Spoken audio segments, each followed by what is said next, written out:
É isso aí, galerinha, mais um vidinho aí, ó. Um bocado de dia aí sem chover aí. Mais de 15 dias aqui na Serra de Araruna. A chuva tá chegando outra vez, hein? Ali já fica pro lado do Rio Grande do Norte. Temos a Pedra da Boca também ali.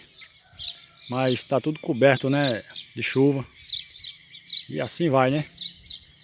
E a chuva tá chegando devagarzinho. Vou mostrar alguns locais aí que já choveu aqui na Serra de Araruna, hein? Vamos embora pro vídeo aí, hein?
Aqui é a Rua da Avenida, hein, galera?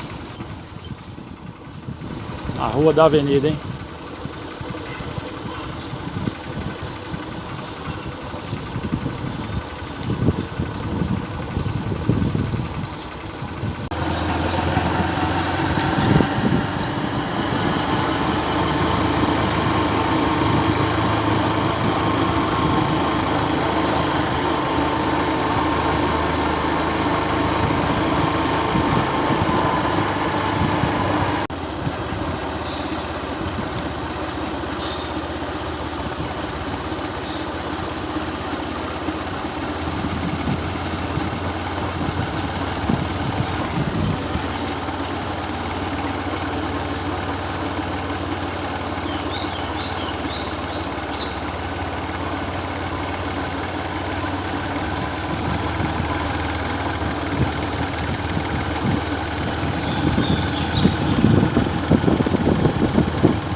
A Giba.